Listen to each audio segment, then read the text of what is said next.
when I typed the words, of course, it's all Nike's fault. I was like, oh man, there's no way the publisher's lawyers letting that one go.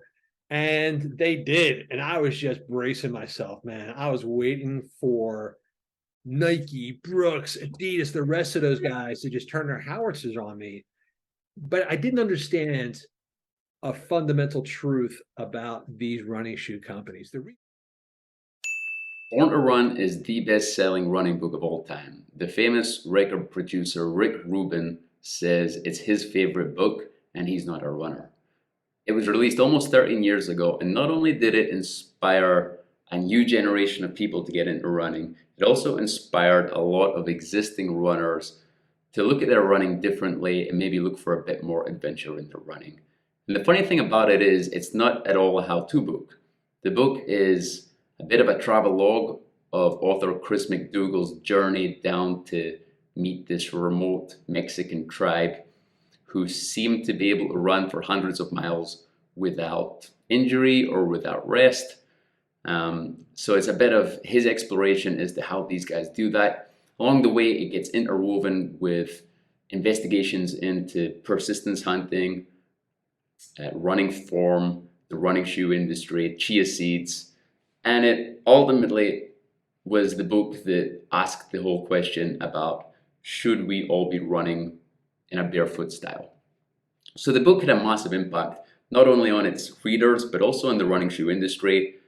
You could say there was a big response from the running shoe industry that's still felt today. So we get into that because today I got the opportunity to sit down with Chris, the original author, and his coach and co-author of his new book, Eric Orton, and we got to speak about everything to do with the original book, from its inception to the journey they went on and the race they did down in the Copper Canyons, to the response to the original book, and why now they've decided to write the follow-up, which is Born to Run 2, which is the ultimate how-to guide. It's basically everything they discuss in Born to Run, they've ended up putting in more of a how-to guide.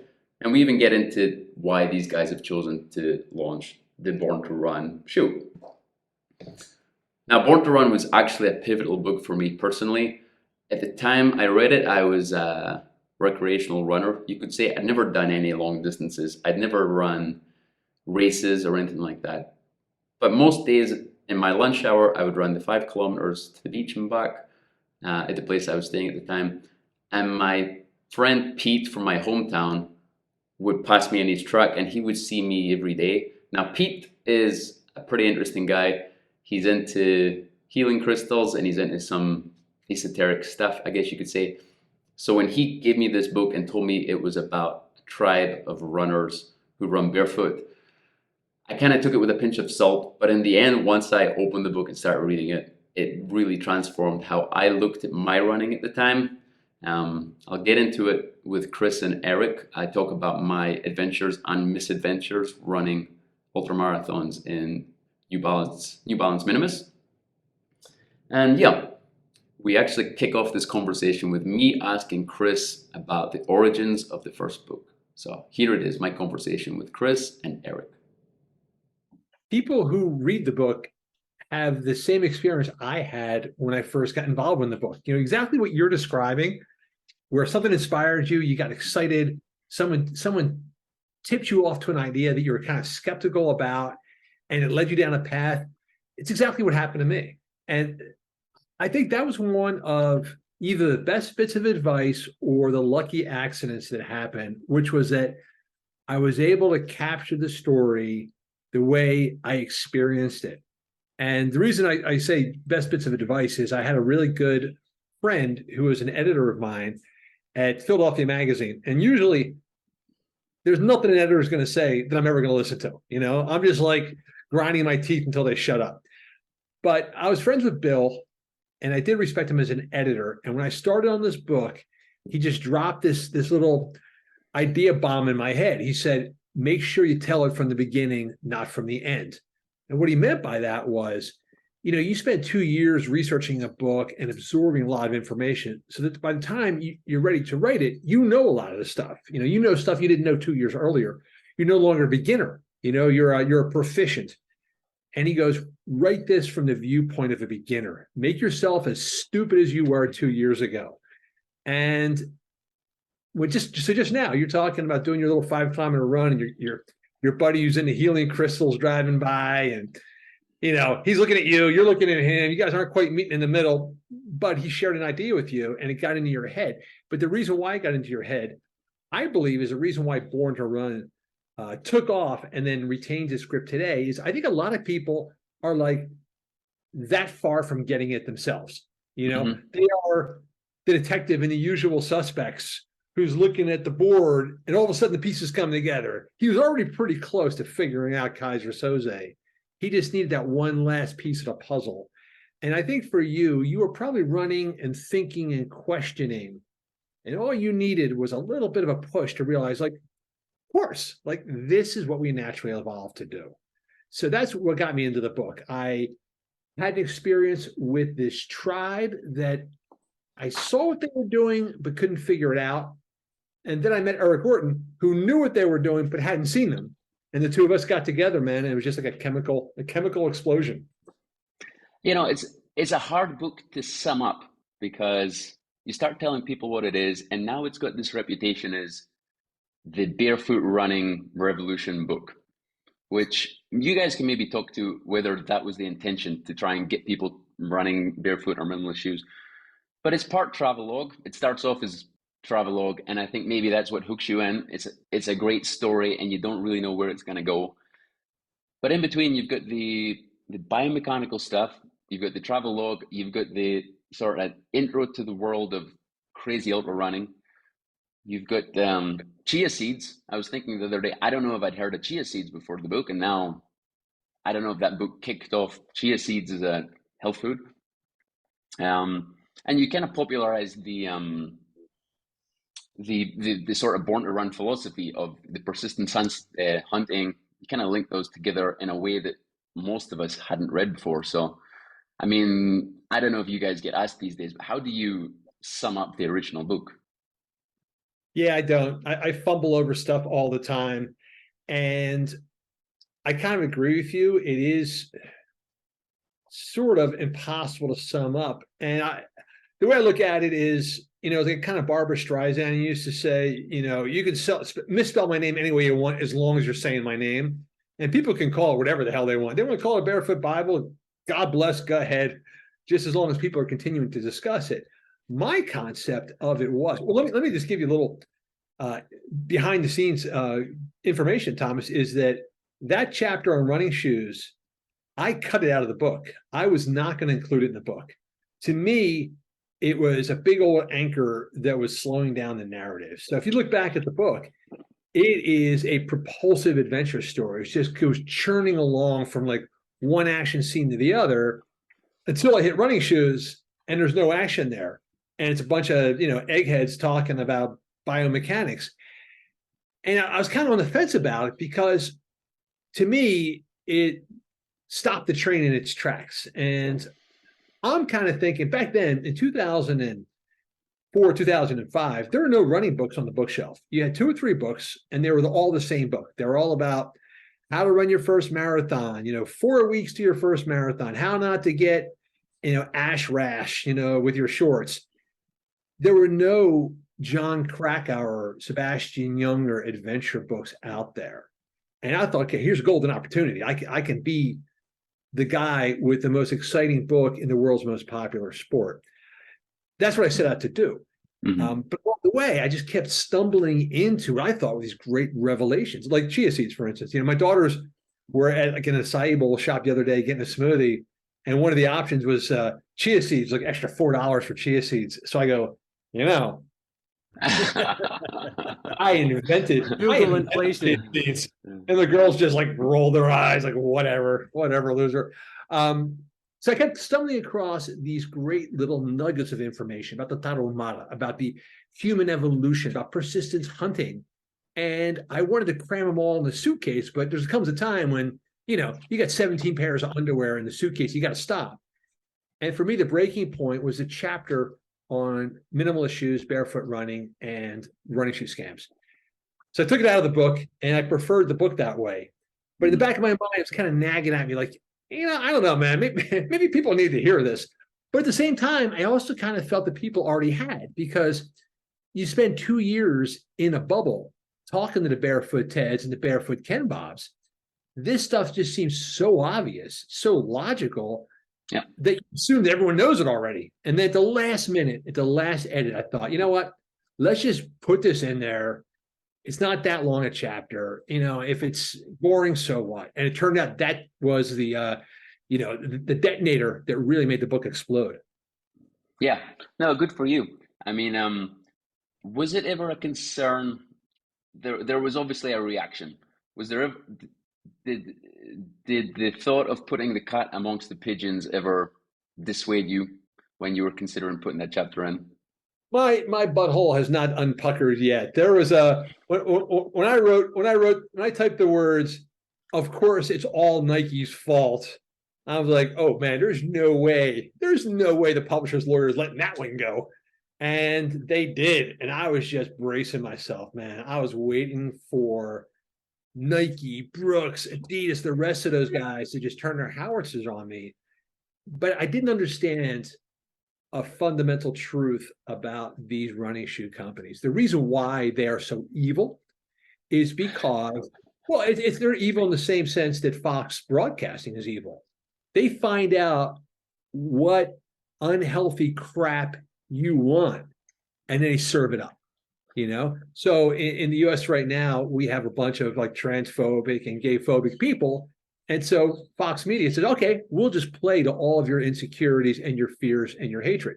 And to me, it's the same with the running shoe companies. Oh, you want a lot of cushioning? You want a tight fit so your foot looks smaller than it really is? We'll serve that to you, even though it's going to be harmful. How's that for a TED Talk? Yeah, pretty good. Yeah, we'll get back to the Xero shoe in a second, but good stuff.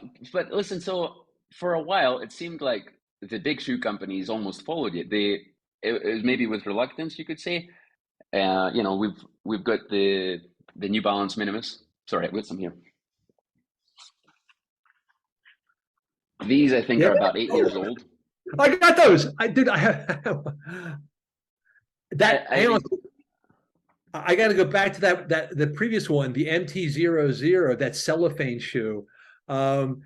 It's a completely whimsical, bizarre, mad scientist shoe. I love that shoe. Like, who got the idea? We'll put bubbles on the bottom and cellophane on the top. I loved it. There was a brief moment of insanity that took over certain shoemakers, and I loved it. I love those shoes. Yeah, me too. I mean, I still wear these a lot, more as day-to-day shoes for walking around, but I just love them. And yeah, there was a model that was called something like the High Res. It was almost like a limited run, and it was basically like a ballet shoe made out of cling film. It was something else. Yeah, it wore out pretty quickly. But so, and then I think you had the Nike Freeze that kind of went in that direction, but I think recently I don't know, you kind of see less of it. So what would you attribute that to? Would you say that was them just noticing the popularity of the minimalist movement, but then slowly, edging it out? This is one thing that I'm really curious about, because there's no way they could have pivoted that fast unless they already knew that minimalism was the way to go. I mean, the Nike Free was already out there. Nike actually had put out an advertisement, which to me is the greatest argument in favor of minimalism ever recorded. It's like a 30 or 40-second ad, and it's all quick clips of different athletes who train or compete barefoot or minimally. So you have like ballet dancers and divers and wrestlers, and you see all these people who will never put a bunch of cushioning garbage between their feet and the ground. And you realize, of course, like anybody who wants complete mastery of their body wants as little between them and the ground as possible. So Nike had done that ad. They created the Nike Free. They knew that a significant number of their top coaches were already training their athletes barefoot. And I think New Balance and Brooks and the rest of them, they all knew this stuff too. Like, I'm no genius. I didn't figure something out. If I knew it, they knew it a long time ago. And so I think what happened was they were probably already having these internal conversations and these design meetings. And all it took was a visible shift in public demand. So all of a sudden, a book comes out, hits the bestseller list, people get excited. Vibram Five Fingers come out of the shadows and suddenly dominates, goes from nothing to $500 million company. And I think that, New Balance and Merrell and Nike, they were already primed. They had designs set to go, and they unleashed them. And that was it. Yeah. And nowadays it seems that the bigger brands have kind of those have kind of gone away. The likes of the Minimalist, the Nike Freeze less so. But now you've kind of got this group of brands off to the side, like Xero, Vivo Barefoot in the UK. Who else are we talking about? Ultra? Would you say? Would you add an Ultra? F no. F no. So it was a beautiful thing. I'll stop. I feel like I'm sucking all the air out of this conversation, but I'll just say no, you're good.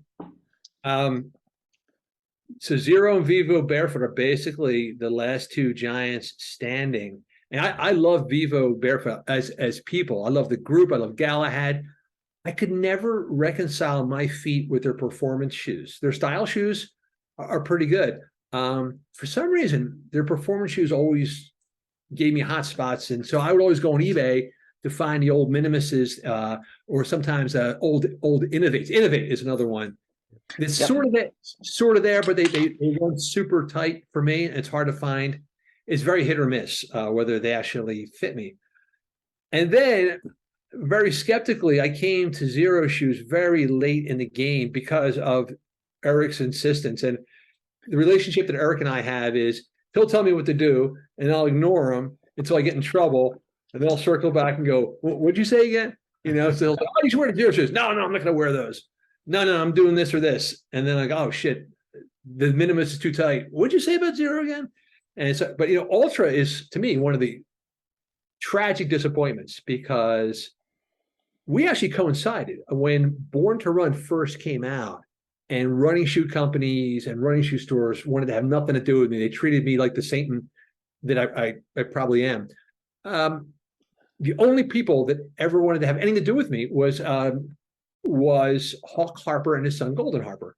They had a running shoe store, and they told me, "Dude, we're on the same wavelength. We're peeling the soles off of shoes and gluing on thin pieces of rubber to make our own minimalist shoes." And they were starting Ultra at just that moment. And everything that they believed about running shoes, to me, was like, this is the revealed truth. But unfortunately, they sold the company, and it's in other hands now. And you just watch those stacks just get thicker and thicker. They got so much shoe underneath the foot anymore. Like, I don't even know what these things are anymore. Yeah, I never knew they'd been sold. But yeah, it definitely seems, first you had Hawkeyes, obviously went pretty far in the other direction, but it does seem that that's the general trend for performance shoes. Over the last 5 years, it's just getting more and more. It's the trend for recreational shoes. You're not going to see Eliud Kipchoge is not wearing a pair of Hokas. They're not wearing all that crap under their feet. People who really know what they're doing aren't touching those things. Yeah, I've actually got a set here because we're getting more into running shoe reviews on the site. The first time I've ever tried carbon plated shoes. These are Sauconys. Come on, dude. Throw it out I haven't run in them yet, but well, here's a comparison. Look at all that. Oh, you can't even fit in the screen. See the difference? Yeah, I can see the difference. Like one could eat the other one. It feels like a ski. It feels like it's so solid. The carbon plate. It's something else. So Eric, I'm looking forward to trying it. Have you put it on yet, Thomas? Have you worn it? No, they just arrived yesterday. I'll be anxious to hear what you have to say, knowing your background and where you're coming from. I'm not really a performance guy. I can see that. I see most of the people I talk to that are buying these types of shoes are people who are chasing down a new half marathon PR and things like that. But I'd be really curious to know if you could even run in them. Yeah, well, I usually find any shoe that I buy that isn't specifically lightweight, neutral. First thing I've got to do is take out the insoles, and usually within half an hour I find they're way too tight anyway. Right. So probably what you guys find. Yeah. But no, yeah. I do still use the likes of the Minimalist and the Vivo Barefoots a bit, but right now I'm running in the Kinvara 14, Saucony Kinvara 14. It's not a minimalist shoe, but it's nice and lightweight. It's nice and it's comfortable, and it doesn't feel like it's trying to, artificially enhance my performance too much, you could say.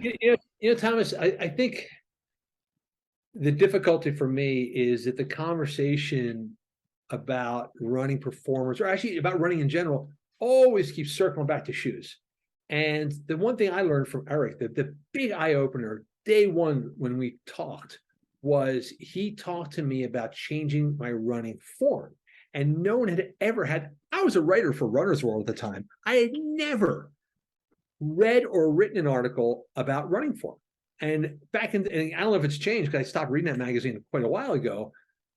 It was taboo. You never change your form. Use your own natural blah, blah, blah, your own natural gait, and adjust it with the shoe. And Eric's like, no, that's crap. Every sport, you got a bad backhand, you fix it. You got a bad freestyle stroke, you fix it. You don't buy something.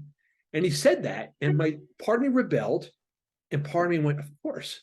And so to me, the disappointment is, why does a conversation never, ever cycle back to changing form?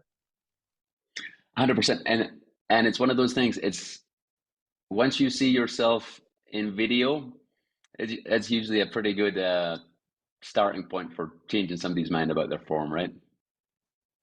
Kind of, but one of the reasons I like working with Eric is because having to set up video and do that kind of thing, to me, is like an extra step that people will not want to do. And like I said, it can be kind of devastating because you're not just looking at your form, you're also looking at like your waistline and your outfit. And what I love about Eric's method is that he makes it very awareness oriented. He lets you feel it. And so I can't think of if I've ever been videotaped running. And I was actually happily surprised when we did a photo shoot for Born to Run 2. And again, without my knowledge, a couple of pictures were taken of me as I was running up a hill. And when I knew those photos were taken, I was kind of like, uh-oh, how's this going to look? And I was like, oh, hey, you know what? You look okay. So I wasn't sure if I was going to be a profound disappointment to Eric as his disciple or whether it paid off. But anyway, Eric, dude, you talked about that a little bit, man. So how did you get wind of that in the first place, that form is the magic sauce? Oh, I mean, this goes way back to, for me, just my upbringing with athletics in general through, middle school and high school. I was a football player. I played all the sports but was a sprinter. So I was lucky enough to go through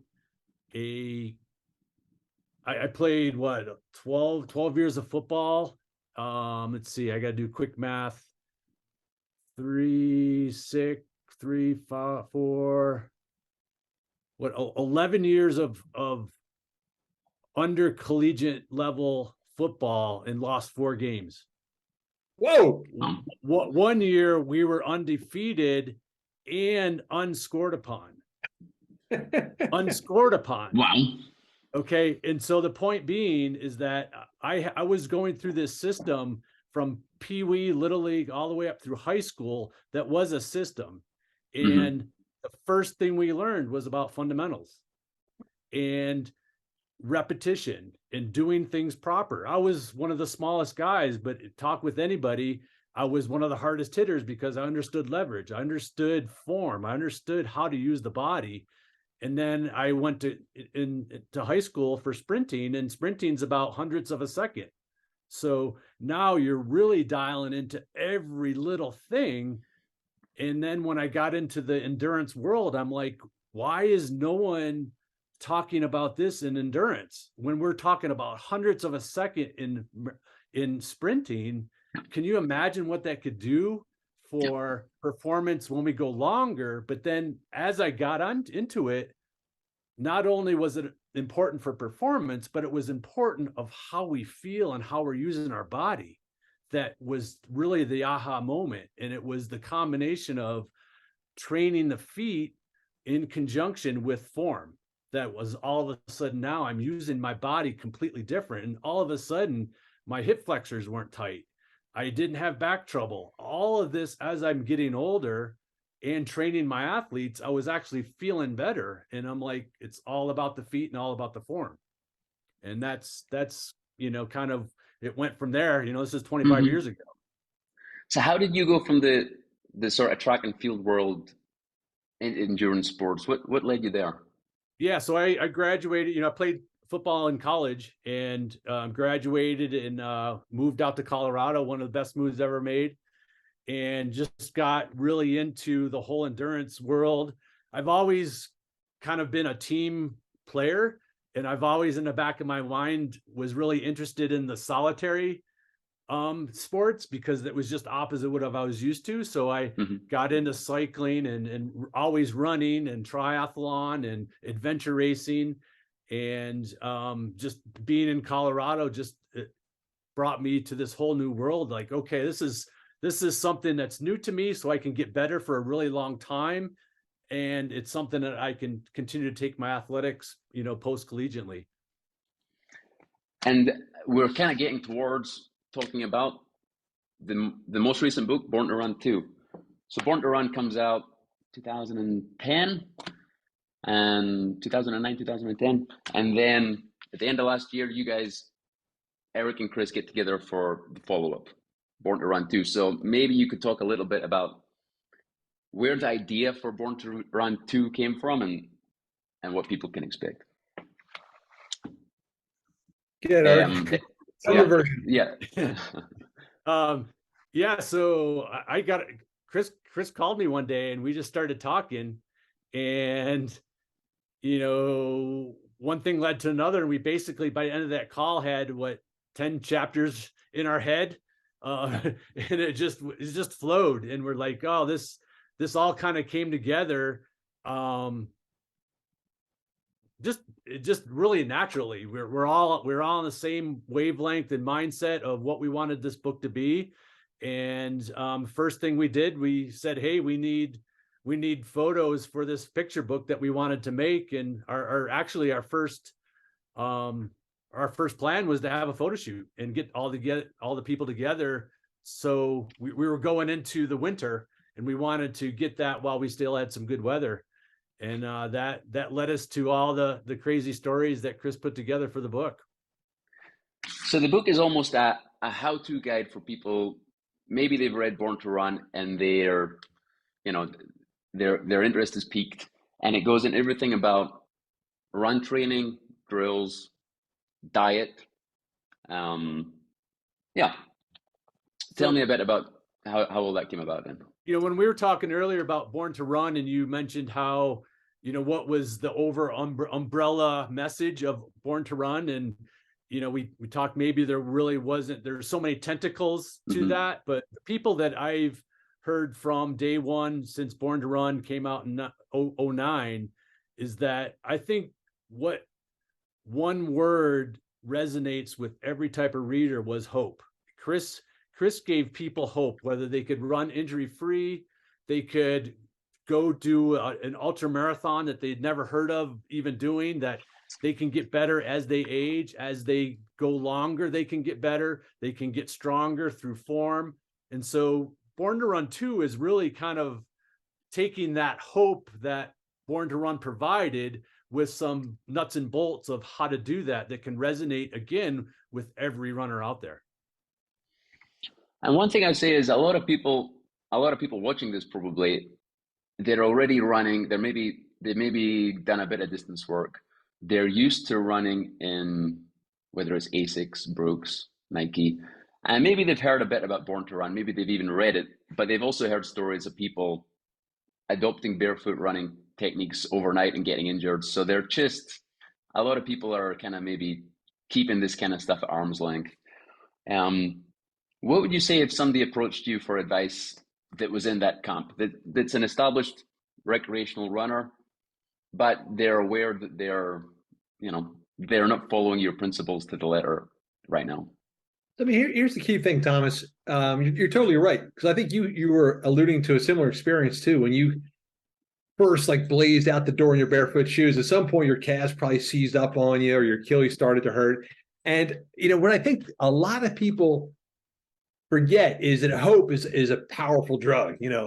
hope is very intoxicating. And so for the first couple of years after Born to Run came out, I would get messages from people like, read your book, I loved it, I've been running barefoot ever since, I'm doing a barefoot marathon. I'm like, whoa, you know, who wants to run a barefoot marathon? Because in the book, I don't run barefoot. You know, the first piece of advice Eric gives me is, you can either train right now for a 50-mile run in 9 months, or you can change your form, but you're not doing both at the same time.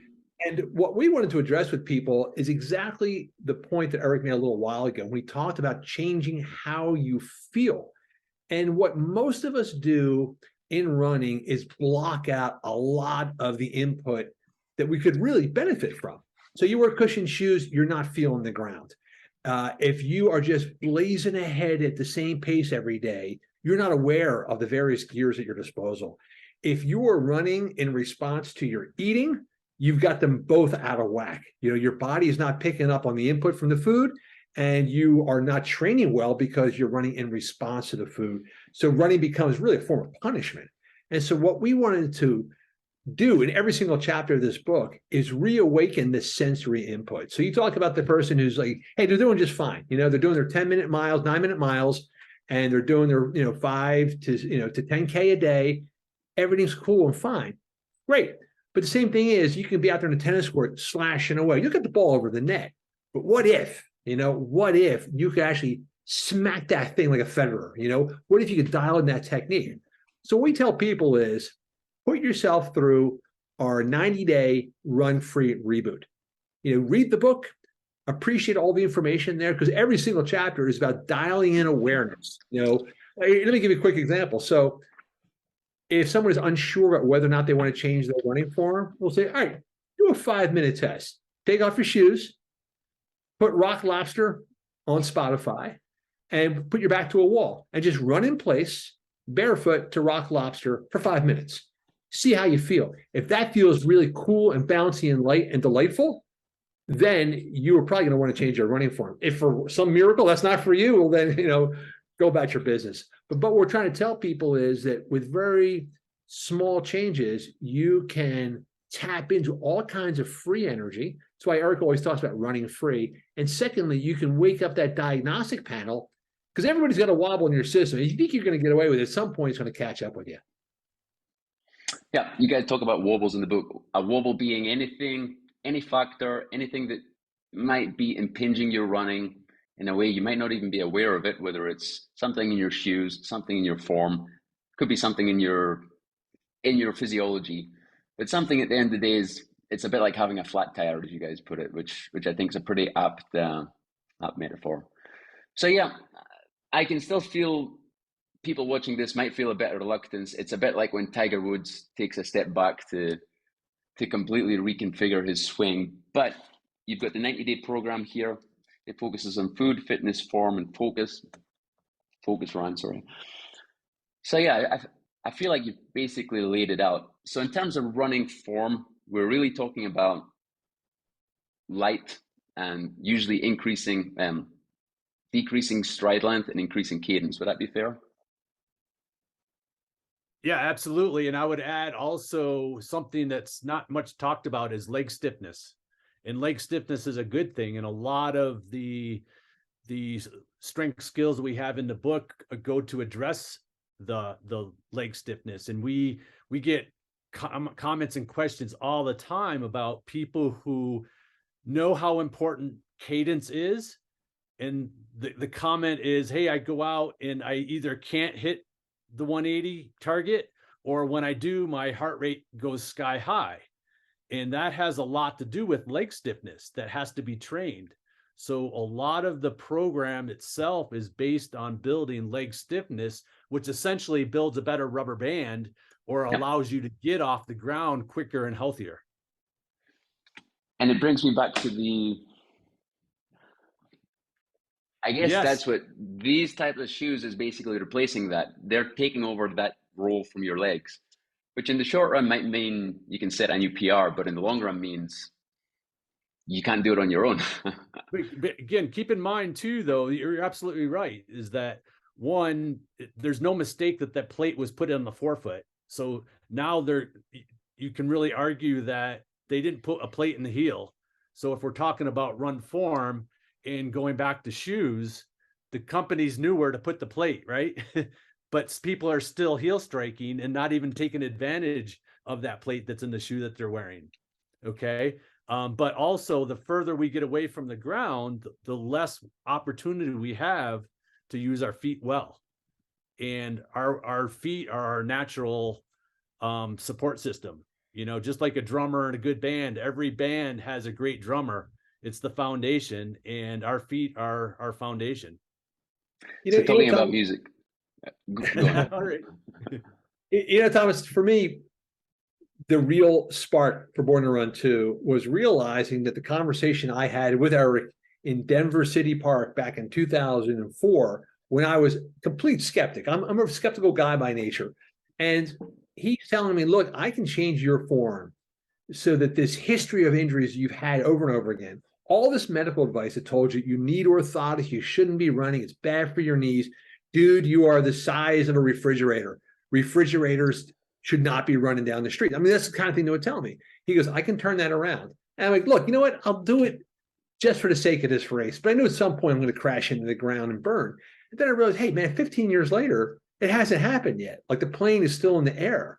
And that's what I really wanted to share with people is like, this guy, this former football player really knows what he's talking about. And if people actually follow that advice, it can change their lives, and in a lot of ways too. They're not going to be such slaves to the shoe industry marketing, which just keeps selling you new garbage every 6 months. It opens you up to the point of, look, listen, if you want to wear that shoe with the carbon plate, go for it, as long as you know why you're choosing it. If your form is dialed in, you can wear whatever you want. You can wear Crocs, but at least now the power is yours. Well, I've been thinking a lot about this, and I just want to put this out there for your listeners, is that a lot of people have heard going minimal, getting hurt, doing too much. I would argue that majority of runners out there cannot do more than 10 or 15 minutes barefoot or in a minimal shoe before something hurts. And so think about that. Here are people doing marathons, ultra marathons, and they can't run naturally for more than 10 to 15 minutes. And that's just a strength issue. That's a form issue. Mm-hmm. And so why would we not want to use that type of environment as a tool to get stronger, just like we use the gym or yoga or CrossFit? But ask yourself, why can't you run 10 to 15 minutes naturally without breaking down? That's true strength. Mm-hmm. Hey, I got to point something out to you too. So we've had a friend on the call, our friend Alexa from Xero Shoes. And as Eric's talking about this, I got to point out, the first day that the Born to Run shoe went on sale, this little beast over here straps a pair on her feet and takes second place among women in a trail race in a very hard course in Los Olivos, California. So, as Eric's talking about, most people can't go 10 minutes. I love the fact that Alexa straps these things on her feet. Not only does she do 10 miles, she crushes the field in them. Wow. Well, Alexa, I don't know if you want to jump in, but maybe it'd be useful if you. I never realized you were. I knew you were with Xero, but I never realized you were also a Xero runner. So maybe I am. Actually, another fun thing. My coach is Coach Eric here. So through everything with Xero, I was talking to Chris about. I'm like, yeah, I've been injured a ton, and like throughout. Specifically the past 5 years. And we were going to do this like thing where it was going to be, I was like, maybe Eric will, for like some content, give me some tips that like I could, we could do some marketing. And I ended up, Chris is like, no, you should actually just talk to Eric about, working together. And so we did. And because I used to do triathlons back growing up and then in college, and I found out, Eric had a background in that. So he's been coaching me for a 70.3 distance triathlon. And then trail running is like my main passion because I live in Boise and we have really awesome, like a really great trail network here. So, I hadn't heard about Xero shoes until around the time that they became a client. Before I worked for them, I worked for an agency that repped them. And I, immediately fell in love and started wearing the shoes and walking in them and everything. And I was skeptical about running in them because of my injury risk. But what I did was I did it really slow. And then I learned to, I realized on the trails, for me, it was more beneficial running on the trails and the more minimal style. Like I love the Mesa Trail that Francisco now has. We sent Thomas a pair of shoes. Someone named Francisco signed off for them and has them now. So Thomas's other shoes are en route, but the delivery guy called me and said, "Hey, I've just left the shoes in your garden." And I looked out my window and I said, "I don't see them." And then we both looked at the tracking thing, and somebody called Francisco had signed for them. So hopefully he's a convert. I just hope. Yeah, Francisco is Spanish for John Doe. Right. Yeah. So who knows? Yeah. So Alexa, did you make that transition from more cushioned to the minimalist style off the back of working with Xero, or were you already into the minimalist style? I actually wasn't. I had like a friend back in the day that ran in the Vivo 5 fingers, and I was like, oh, I don't think I could ever run in them. I never wore like super cushioned shoes until early on. Actually, I got into Hoka's. And I actually had a lot of knee issues and other issues. And I think that may have started my injury cycle. And then, yeah, once I started just learning more about the strength element, yeah, I was like, I knew that there could be some benefits here with strengthening the body and the feet up. So yeah, it's been, I feel like it's still a work in progress, especially now, working with Eric, like he'll give me a lot of tips. But even when I started wearing the minimal shoes, I wore those for about a year before I connected with Eric. And I still, my biggest issue was overstriding. And I was even overstriding in minimal shoes. But on the trails, I guess I just didn't feel it, or I don't know. I think I just run, and if it hurts a little, I'm like, I'm fine. Cause I just feel like that's how my mindset was. But since working together, like doing these drills and stuff, we had a photo shoot. When Chris was talking about a photo shoot, we had a brief one in Colorado, and I was worried about the photos too. I was like, oh man, I wonder if it's going to reveal that I'm still overstriding. And actually I was super pumped. My form was on target for everyone, at least all the photos. I was like, all right, I am like right under my body, forefoot striking, or, looked like a good form. So I think one thing people may also, that Eric always has to remind me about, is it's not always like, there's sometimes it's like, okay, I'll do this transition over 6 weeks and I'll be good forever. And I think it's like constant. Eric and I were talking about this earlier, a craft that you have to continue to hone, and you have to remind and like keep rewiring your brain, or at least I do. So yeah. There's an important point, Thomas, if you don't mind me jumping in for 1 second, is that sometimes when you have this conversation, it sounds like an obligation, or this is like the greens you got to eat when you really want a piece of pizza. But actually, I find form to be super pleasurable. So, we moved to Hawaii a few years ago, and I've gotten into open water swimming. And what I find is the more I focus on form when I swim, the better it feels. If I get a really long reach and my form is dialed in, the swimming is more pleasurable. And for me, it's the same thing with running. If I'm out on a run, if I remind myself of form and I start to snap up my cadence a little bit and get a little more bounce, the run becomes more pleasurable. So for me, this is not an obligation that people have to do against their will. It's actually a real form of pleasure and joy and happiness that can really infuse their running. So one thing I really like about the book, I would describe it as a pretty holistic book in terms of, you go through the diet, you go through the running form, you go through racing. You kind of touch on a few philosophies that would be familiar to runners these days. A lot of what you're talking about with diet almost sounds Mediterranean diet, almost sounds a little bit low carb, but you don't use any of those specific labels. I quite like that. You're not subscribing to a pre-existing plan or schedule. You're kind of working up from first principles.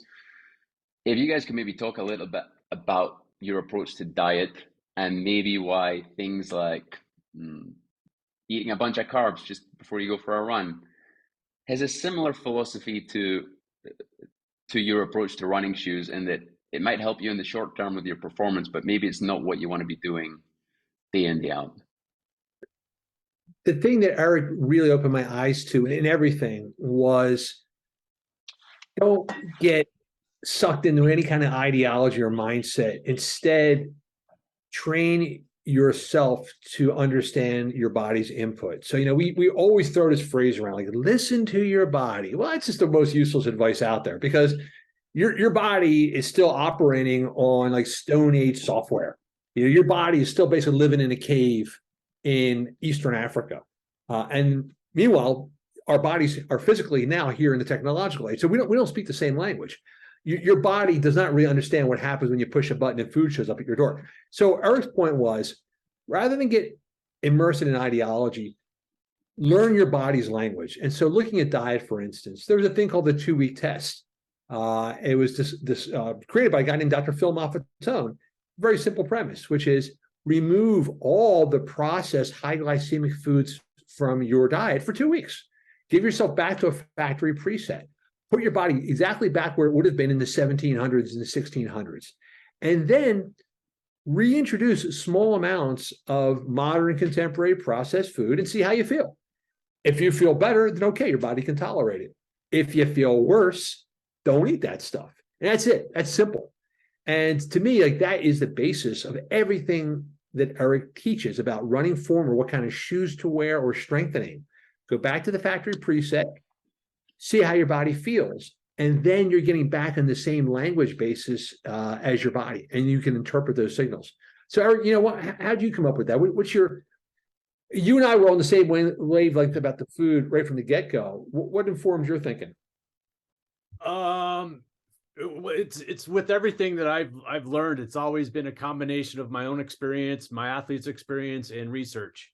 And with the nutrition aspect itself, it was a really similar to the shoe thing, where I was back in the 90s. I was doing a lot of triathlon racing, and kind of was on the whole carbohydrate loading mantra that we were fed back then. And I was fit, but I didn't feel fit, if that makes sense. And I didn't know it at the time. And I did have some issues bonking, but I wouldn't say crazy issues.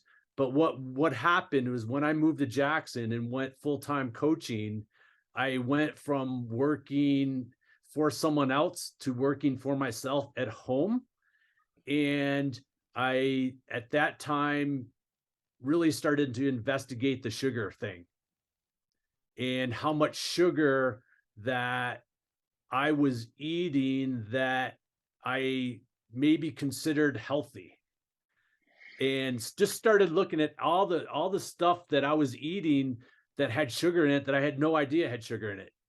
And by eliminating all that processed sugar, that, this was 25 years ago.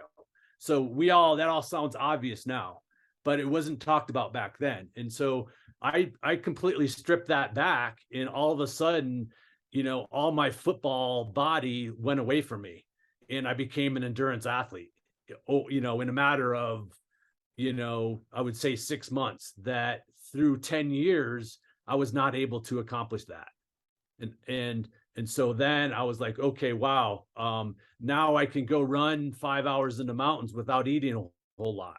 Now I'm really allowing myself to use my body in a way that it's meant to be using fuel. And that was my aha moment. And it wasn't anything more simple than that. And, the 2-week test in the book is very simple. And it's not, there's no dogma. There's no, I think labels kind of steer us in bad directions, because now there's comparison.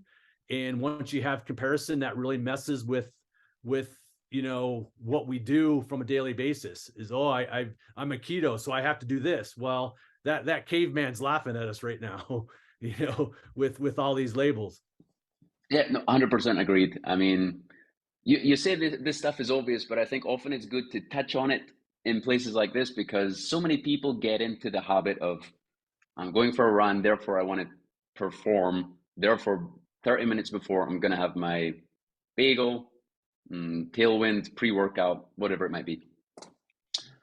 Sounds great, but when you zoom out, it's quite similar actually to the shoes. You ended up using these things as a crutch to get a short-term result, but long-term, once you take it away, your body's kind of struggling without it. It almost reminds me, I don't know if you guys have heard of something called the Lindy Effect. Does that ring any bells? Lindy? Lindy. I don't think so. Do you? Yeah. No. So the Lindy Effect is this thing. It was actually first discovered in a restaurant called Lindy in New York. And I believe it was actors on Broadway would sit around in this restaurant after their performances, and they started to realize that every play, you could estimate how long a play was going to be around based on the amount of time it had already been around.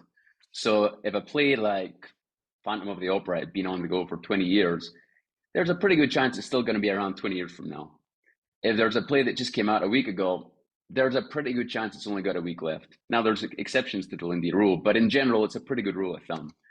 So a lot of people have taken this and applied it to other fields, and you can start to look around and say, well, what things have we been doing for decades, centuries, millennia? Because if we've been doing them for decades or centuries or millennia, maybe we understand why we're doing them. Maybe we don't fully understand why we're doing them, but there's a good reason, and there's a good chance we'll still be doing them in decades and centuries and millennia from now. And it gets me back to this versus the carbon plated shoe that's been around for 5 years, 4 years, whatever. I think we'll still be running in centuries and millennia.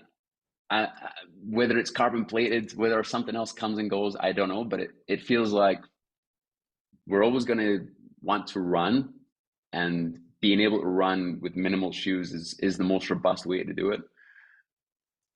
Same goes for eating. You know, a lot of the nutrition advice runners get these days has just popped up in the last 20 years.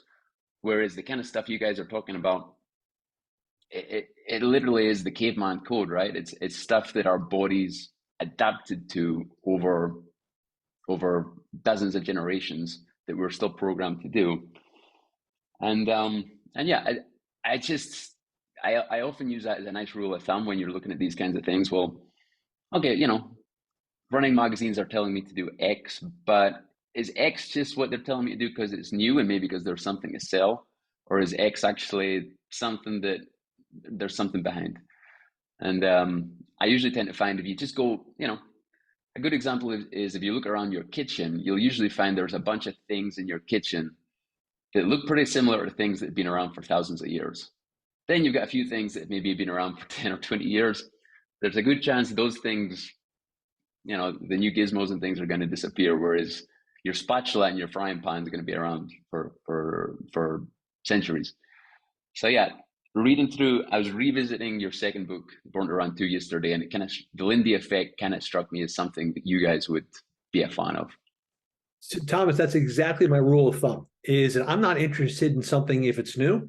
I'm interested if I can find a heritage, you know, a lineage dating back centuries. So when you look at the Ultramarathon today, they still wear homemade sandals. They don't have to. They have access to cheap, you know, Kmart running shoes if they wanted them. Matter of fact, Rockport gave them shoes, and they went back to their sandals. Now, these are the same sandals that the Romans were wearing. The Romans could have created closed-toe shoes. You know, they had the technology. They built the freaking aqueducts. You think they couldn't build a pair of shoes? They chose not to. Ancient Greeks, you know, building Colosseums. They could have built the shoes. They chose not to. Why? They understood that movement of the feet, the natural movement of the foot, was paramount. You know, Caesar's centurions, they relied on their feet. They were fast as all hell. The reason why? Foot strength. The battle lived or died by foot strength and mobility. So that's why when I look at running shoes, if I go, if I'm seeing a similar design century after century, and that design corresponds to people who are very good at that activity, now I'm interested. You mentioned that the diet we lay out is very similar to the Mediterranean diet. Well, Mediterranean diet's been around for a very long time. Cretan resistance fighters during World War II basically won the war because they ate like ancient shepherds. So if I see that something has produced results over and over again, now I'm interested. Perfect. And yeah, just for anybody who doesn't know, you cover that story and that tale excellently in your second book, Natural Born Heroes. Or Natural Born Heroes, the follow-up to Born to Run. Great book. Thank you. Thanks. And looping back, you also get into I think it's right at the end of that book, did you go and meet Phil Maffetone? Is that right? That was it. Story. And, yeah, he's a bit of a legend. He is, but it's similar because my experience with Phil Maffetone has endured the same test of time as my relationship with Eric Orton. When I met Phil, this now would have been, I don't know, maybe 8 or 9 years ago. And okay, this is kind of an offbeat guy and an offbeat theory. It seems like it really is based on ancient lore and then verified by modern triathletes. I'm going to try it. It's an experiment. We'll see how it goes. And then I realized, 8, 9 years later, it's still paying off for me. Same thing with Eric. The stuff that he taught me back in 2004, 20 years later, it's still paying off. And that's where I feel like I have the confidence to include this in a book to other people, because I don't hold myself up to be an expert, but I feel like I've done good research and have experimented on my own body and then sort of seen the results. And so I can take what Eric knows and what Phil Maffetone knows and then pass it along to people who are interested. Yeah, I think those guys need a guy like you that's able to, again, I was revisiting Born to Run yesterday, and every paragraph just propels you forward. It just keeps you going. It's just a great book. I really hope people watching this that don't know it already can check it out, because I was reading a profile with Rick Rubin, and I think it was the New York Times recently, and he reads a ton of books, and they said, "What's your favorite book?" And he said, "Born to Run," and I'm not a runner. I thought, wow, it's cultural impact for you. It's funny, Thomas. We were just at the Born to Run Extravaganza. So one of the guys who was down in the Copper Canyon with Luis Escobar, guy who took that great picture on the cover, he has put on this crazy old Burning Man running festival. Now, Alexa got to go for the first time. So she met Barefoot Ted and she met Luis Escobar and a bunch of the other, and now she knows me and Eric. So she actually got to see like the core of the adventure firsthand. What do you think, Alexa? Did it kind of live up to your expectations? Yeah, I was telling Eric this. I feel like I'm looking forward to going next year. And it's like after you go on a vacation and you come back and you're sort of bummed that you have to go to real life. It was just so fun. The people that they had just announcing activities throughout the day, like there wasn't really downtime. And they had these guys that were sort of emceeing the entire event. I don't even remember their names, but they were hilarious. I'm watching, like, photos are out now, and like Eric has some awesome videos. There's a great new video out now. Yeah. Like Eric's doing like a movie about it, and it's hilarious, and yeah, it brings a smile to my face. But also, like, trying to explain it to people, it is hard. People are like, I don't understand what you're talking about, what you did in the woods in the middle of California. But just gotta go. The cool part for me was I do love it. I mean, listen, I'm really glad that people like the book, but to me, I stumbled into a forest full of truffles. Like, this is the greatest ingredient you'll ever have to cook with. If the meal sucks, it's your fault. And so, Alexa, now that you've met Barefoot Ted, do you understand why you get a character like that? You're like, oh boy, this is going to be some book. Yep. Yeah, I can see how he's easy to write about. And also Chris describes him really well. I'm now like, it's like the dream. It's like, oh man, if I ever make it into one of Chris's books, like, how is he going to describe me? Needs to go to bed early, always says that we need to go do something because we have an agenda to keep. No, I don't know. I'm going to talk about the fact that you did a pole dance in public in a foot costume. That's my point. Oh yeah. There you go. There's no video evidence of, only photos. So yeah. No, you've got a knack of making everything sound like a an Indiana Jones adventure, Chris. I don't know what it is if you were just born that way, but it's pretty impressive.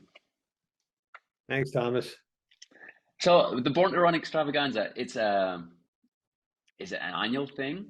Is there a race involved, or is it just more of a get together? It's something else, and the beautiful thing about it is it started because of a conversation that Lewis and I had in Death Valley in 2005, 6. When was the Born to Run race, Eric? I keep forgetting. Was it 2006? So I think it was 2007. No, it was right after this. So it was the race. It was that same summer. So it was 2000. Okay, yeah. When After we had the Leadville, conversation, or before Leadville. Yeah, right before Leadville. So we had the Born to Run race, and the 7 of us who were down there had that kind of bonding experience where we became first cousins for life. And if in that same summer, Lewis was running Badwater, the 135-mile race across Death Valley, and he asked me and Ted and Jen and Billy to crew for him. And while we were out there in the desert, I was pacing at Lewis, and I was like, man, that experience we had in the Copper Canyon, wouldn't it be great if somebody did the same thing here? Like you do it up here in the U.S. and you create this big old festival where people, instead of just showing up as strangers and leaving as strangers, they actually spend time together and learn from each other. And we could call it like the Renaissance Festival. And Lewis is like, no, dude, I'll just call it Born to Run Festival. So he created it. And what he created is really this beautiful, unique combination of outright insanity. And I'm not exaggerating with the word insanity, like a race where you run laps back and forth barefoot across Legos, beer miles, where you got to drink a can of beer every quarter mile and sprint as fast as you can. WrestleMania, where dudes are out there in Speedos and lucha libre masks and like wrestling and smacking each other with chairs. And by smacking each other, meaning I smacked a guy with a chair. So it's things like that. But at the same time, it's very hardcore racing. Like the U.S. National 30-mile Trail Championship was part of the Extravaganza this year. There are 200-mile runners who run nonstop for 4 days. These are legitimate, top of the sport, ultramarathon endurance trail runners. But also in the downtime, they're just drinking their faces off and dancing and hanging around campfires, listening to music. It's Micah True from Caballo, from Born to Run. It's his vision come true. His idea that running should be a celebration and it should bring joy to people's lives. It shouldn't be this like misery where you show up in New York in a corral, at 5 a.m, the freezing cold, and then you run and you wander off. No, man, you camp out. You get to know people, all kinds of people. And when you run, you're trying to beat the snot out of each other. But the second it's over, you go back to drinking and having a party again. Great. No, it sounds super cool. I'll need to try and make a visit out sometime. Eric, we'll send you the video. There's going to be a series of the videos so you can get a recap. Perfect. So, let me ask, how did the Xero shoe, the Born to Run shoe collaboration come about? Did you guys know Steve before, or what happened there? So I avoided Steve aggressively. I remember there was a charity event in Boulder, Colorado, and people could buy a ticket and they could come to a dinner with me and Scott Jorick. And it was very limited. It was like maybe 20 people. And we sat around a table and I sit down and Steve Sashin is right next to me. And I'm like, God damn it. And the reason why I avoided him was because Barefoot Ted, against all odds, had actually started a sandal company after the Born to Run race. I didn't think Ted was capable of tying his own shoes, let alone starting a company.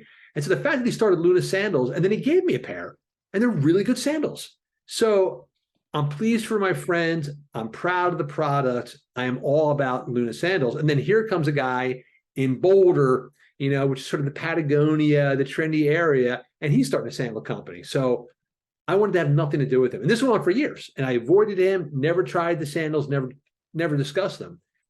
But then recently what started to happen was that golden era of minimalist shoes, they all started dying on the vine. Like New Balance Minimalist disappears, the Merrells disappear. I didn't really enjoy the Vivo Barefoot. it was getting harder and harder for me to find a minimalist shoe. So now we're getting ready to write Born to Run 2. And I'm telling Eric, look, man, we got to come out of the closet. We can't keep telling people we're shoe agnostics. If we're going to say you need a minimal shoe, we got to tell them what shoes. And the ones that I would recommend, you can only buy them used on eBay. We got to come up with something that's available now. So he goes, you should try the Xero shoes. And I'm like, F no. And he goes, they're pretty good shoes. Try them. So grudgingly, I accepted a shipment of shoes from Xero. And they sent me a big box with, like, I don't know, 7 or 8 kinds of shoes inside. And after a couple of weeks, Eric calls me up. He's like, hey, man, what'd you think of the Speed Force? I'm like, I don't know, dude. I just took the first shoe off the top of the thing. I've been wearing them ever since. It was a Zelen. It was a road shoe. And I put it on and I thought, all right, I'm going to beat the shit out of this shoe. I'm going to tear it apart.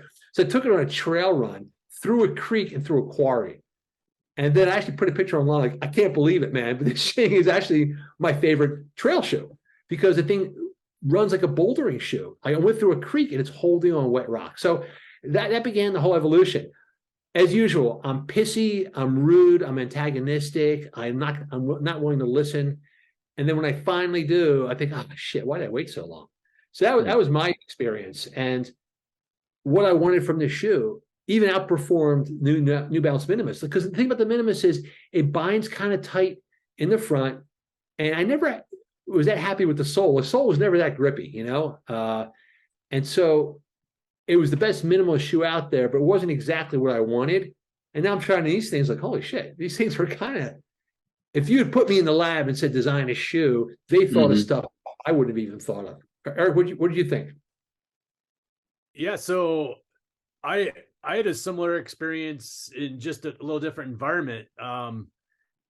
You know, I just ran out of options. You know, my feet kept getting stronger, and I live in the Teton Mountains. They're young mountains. They're rugged. They're sharp. They're really technical. And my problem was that I wanted a natural running shoe for flexibility and just natural performance, but also needed protection. So I was essentially just had no options. So when I tried the Mesa Trail, I was like, okay, this is a shoe that now gives me that natural running environment that my feet crave, but it gives me protection that I need for, you know, my everyday trails. And then since we've gotten this relationship with them, I've been able to try all their other shoes and fortunately see what's coming down the pipe. And I'm really, really excited just with the company in general of you know, their ethos, what they're sticking to, and just their whole philosophy of the foot itself. Great. I can't wait to try my pair once they turn up. So you guys have collaborated. So now there's the official Xero Born to Run Zelen, which is the road shoe, right? And the trail shoe is the Mesa Trail. Mesa Trail. That's right the Mesa Trail. I think that's the one I sent you. Yeah. Let me see if I can make you. There you go. Look at that. Isn't that a pretty shoe? Hey, Eric, show the toe box. Uh-oh, Eric got muted somehow. Oh, that might have been me. There we go. Yeah, so there's the toe box. And what's so impressive is not only does this now have really nice protection, but 5,000-mile warranty on this outsole. So yeah, I was like, on the sole. Make sure you say the sole part. Yeah. But it's just a beautifully made shoe. And it looks rugged for such a minimalist shoe. I mean, and look at. Yeah. But you know, that's what it did it for me, is that now there's the flexibility my feet want, but rocks don't hurt anymore. You know, it's funny. That's what's unique. I'm just like you too. My first impulse is rip the insole out of any shoe I get. Xero is the first one where I should leave the insole in. It is sized so appropriately that I don't need to rip the insole out in order to get a good fit. Yeah, I've got a stack of insoles in my garage, like this big. I always kind of put. One story from the Born to Run Extravaganza last weekend. So one of the 4-day runners, he had put in 100 miles, and went back to his tent full of blisters on his feet. He went to cut up his existing shoes to figure out how he could cut them up so his feet wouldn't hurt anymore to keep running.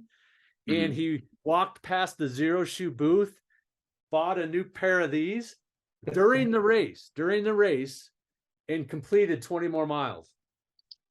Yeah. Wow. Ran 100. There you go. miles. That's crazy. I gotta love the baller move of that too. It's like, people tell you don't change things before the race. He changed things mid-race. Right. Yeah. Yeah, it's good going.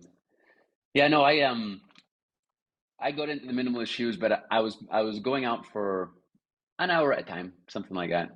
And then I signed up for a 250-kilometer multi-day marathon in Madagascar, self-supported. So you're carrying all your own stuff. And I thought, wouldn't it be cool to do this in the minimal shoes? And it was a bit too early in my minimal shoe career. The first couple of days were great, but I think just the multi-day aspect, which I hadn't trained for, meant my form just, all that lightness kind of disappeared after 3 or 4 days. And I started to get back into pounding. So I would caveat that's what that goes was my back experience to of going too hard with the minimalist shoes. Yeah, I think that's what gets us all in trouble. It's not an all or nothing from my perspective, and from the athletes I see, like we talked earlier, most runners aren't conditioned to be able to run in these shoes for very long. So work on both ends. Use them to develop your natural running ability and propel your ability in this type of shoe to improve your overall natural running ability that will serve you well in whatever type of running you want to do. And through time, you're going to start spending more and more time in it and less time in the others, and they kind of come meet in the middle. And then you pick and choose your spots for, doing a stage race is kind of the outlier, right? And we can't train for that distance, right? We train, we don't go out and run 100 miles every day for a 100-mile race because it just doesn't make sense. So we're not able to condition our feet for that distance all the time. So therefore you might need a bigger, better platform for those longer distances until you're ready for it. And so again, don't see it as an all or nothing approach. And Chris is just sitting there cringing. Thomas, it's a good thing. It's a good thing that Eric and I collaborated, because I'm the convert who will not see any middle ground. So it's so important to run too. We don't actually recommend the Xero shoes as the transition shoe for people. We recommend the Ultra Escalante Racer, and what's the other one? The Superior, right, for the trail shoe. Yeah. And I'm telling Eric, no, it's too much shoe. It's too much shoe. It's too bulky. And Eric's like, dude, get off your freaking soapbox. For a lot of people, that is a radical shift. But I become so, I feel like a reformed alcoholic. Like one taste of alcohol is all I need in order for my form to go to shit. Like if I had too much cushioning, my form will fall apart. And so that's why ultimately in any kind of conversation, I'll argue, and then I'll just defer to whatever Eric says, because he knows, and I just argue, but he actually knows what he's talking about. But to your point, yeah, some people need a little bit more of a platform underneath them, whereas I feel like you got to go extreme, or what's the point? No, that was definitely my approach back in Madagascar, but it was a hard week, and I think I learned my lesson. Well, and to give specific anecdotes to that, one of my longtime athletes did that same race, and most of her training was done in a minimal shoe, but she raced in a Kinevara, the shoe you have. Exactly. So that's basically my approach now for these races. Here's we're building all this strength all along.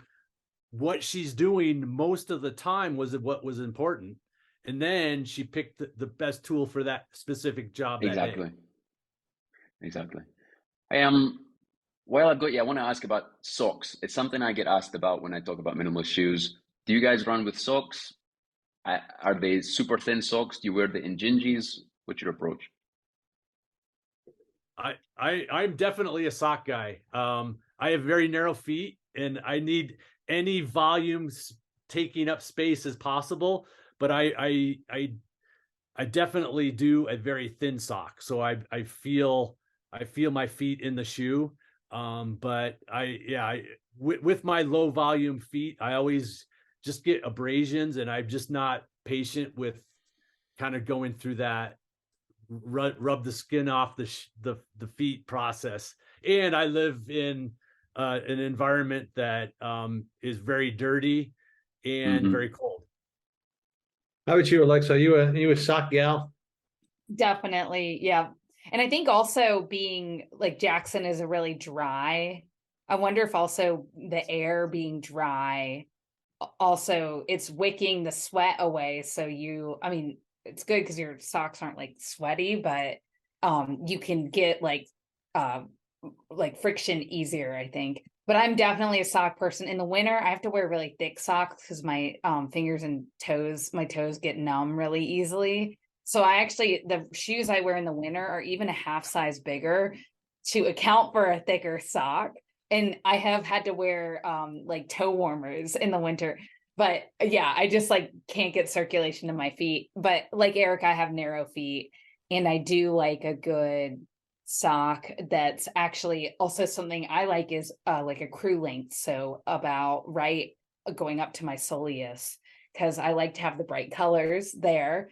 And I just feel like, it's a little higher. So again, with the dirt and dust, like rocks, it's just feels a little bit better. And I feel like it looks cooler. Like I see people running ankle socks, and I don't know how you can do it, because I feel like my ankles would get really dirty and I don't know, cut up and stuff like that. Okay, Thomas, I think you and I are on the same team. What's your predilection for socks? No, I don't actually. I don't think we are, because I wear basically the most minimalist socks I can find, which are the Injinjis, the toe socks, and I like the toe socks because they kind of lean into the sort of barefoot feel. You really feel everything that's going on. And I go for the ankle sock, and I go for the thinnest one I can find. I gotta say one thing about it is that I was about to get all self-righteous and call you guys all a bunch of whiny babies. And Eric's been trotting out this narrow foot excuse now for years. But I also realize you guys are all way better runners than I am. So here's the thing. If it's so cold out, I have to wear socks, I just won't run. Like to me, I feel that the grizzly bear is my guide. And the grizzly bear goes, what does the bear do in winter? It hibernates. Why go outside if it sucks? Just wait until it gets warmer. So I'll say I am an absolutist about socks. No socks at all. To me, to get in the way, if there's a wrinkle, if there's crap in there, like the sock to me is just another problem we've added to the equation. That said, I'll also defer to other people like you guys who run way harder and higher and more extreme stuff than I do. I'm all about a comfort runner, man. If it feels good, that's what I'm doing. It's been drizzling outside. I've been looking at the window now since 8 o'clock this morning. It's been drizzling. I'm not running. I keep waiting for it to stop. And part of my brain is just fucking run. I'm like, no, it's still drizzling. I'm still waiting. So that's where I come down on socks. To me, it's a barometer. If you got to wear them, maybe you should just take the day off. Yeah. That sounds Lindy. That sounds like a Lindy Effect thing. Right, it's too exactly. cold and you need socks, don't bother. Our ancestors wouldn't have done it. Exactly. They would have stayed inside by the fire. Yeah. So we've got a pretty big mailing list here, and whenever somebody joins the mailing list, I ask them to send me something interesting. If they've got something interesting to tell me, just hit reply and tell me something interesting. And just yesterday, I got a reply from Madison. Out of the blue, her great grandma was Tarahumara and lived to be 116 years old. So I said, well, listen, I'm about to talk to Eric and Chris. So if you've got any questions, so she sent me a couple of questions. If you don't mind, I'm going to fire them off now. Yeah. So Madison would like to know, well, she wants to know, what is Chris working on now? Do you have any more plans to visit the Tarahumara or run any more ultras? And also the key lessons that you learned from the Tarahumara about happiness. Great questions. Although I am dying to ask Madison about her mother, her 116-year-old grandmother. I feel like there's a whole treasure trove of wisdom there. Like what we're talking about. Like that woman knew some shit. To answer the questions, yeah, actually, Eric and I were trading calls today. Our friend Mike Miller is putting together a kind of running expedition in the Copper Canyons this coming October. And the idea is, again, to kind of recreate what Caballo did. So a group of people get down the Copper Canyon. Barefoot Ted's going to be there. Luis Escobar is going to be there. Arnulfo, Manuel Luna, all of Caballo's Tarahumara friends will be there. And so I think it's pretty likely that this October, matter of fact, Eric, Mike just sent me the dates, the 24th to the 31st of October. Okay. So that's basically what we're looking at, Thomas, is to go back to the Copper Canyons for that collaborative village feel in the Copper Canyons with the Tarahumara. So yeah, it's very likely that I'll be there then. What I'm working on now is kind of completely the opposite, but it's similar in the same way. I'm actually working on a book about body surfing. You know, when I came to Hawaii, I'm watching these dudes, men and women, who are just carving up these waves and just doing insane stuff, like these 100-meter long rides, just balanced on one hand on a wave.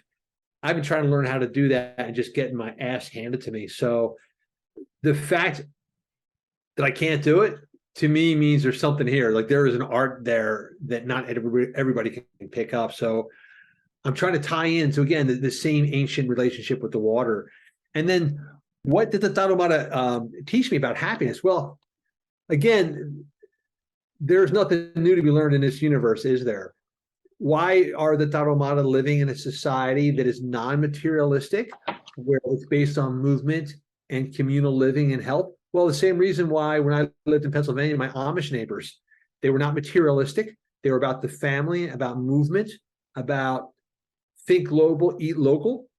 You know, it's when we start to prize ourselves and our possessions over everything else.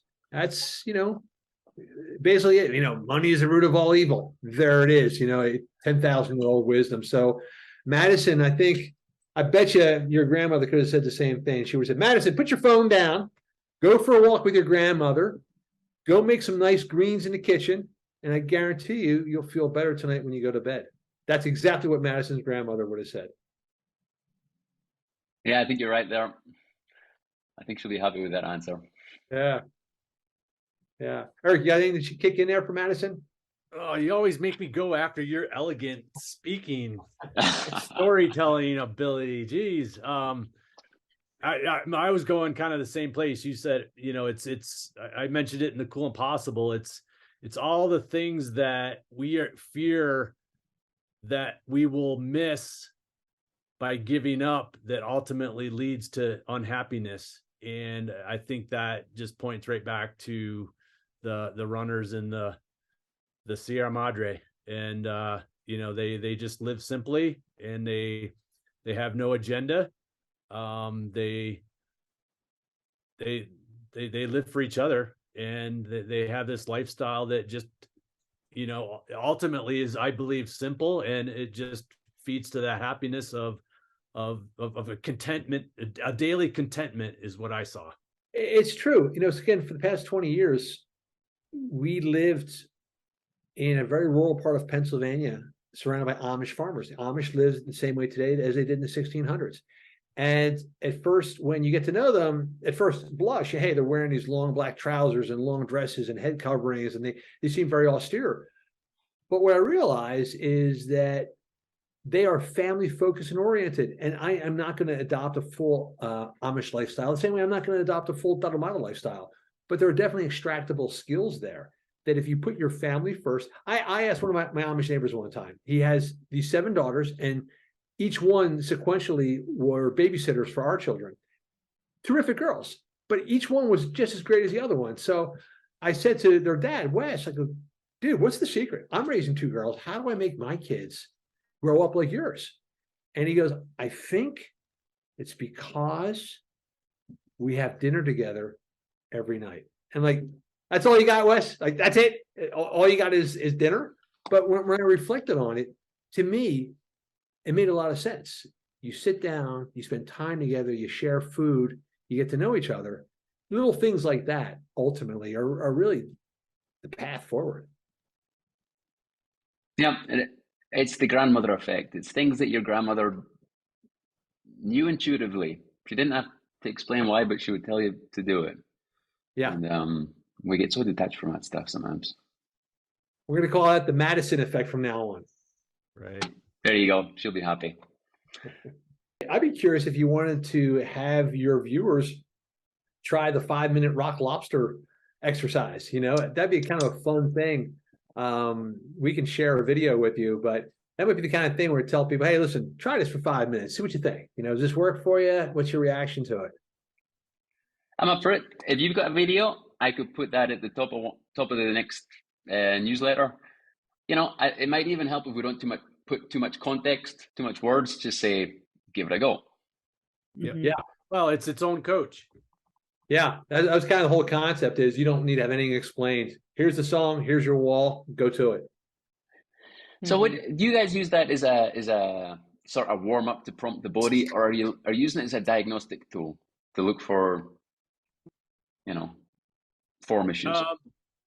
It's definitely can be used as a warm up tool, but it's also a coaching tool. It's I wouldn't say it's a diagnostic because you can't necessarily do it wrong. But I guess it could be a diagnostic in a way where you do it for a couple minutes and then see how sore you are the next day, because now you've run in a better way, used your feet in a better way. So I for my athletes, I use it as a warm up. I use it as strength training. And I use it as a way to teach run form. Yeah, the original concept was, you know, because movement doesn't translate well to language. And if you tell people land on your forefoot, well, what's that? You know, and so we're trying to come up with a foolproof way where we didn't have to use any language at all. So if people tell us, well, what should my form be?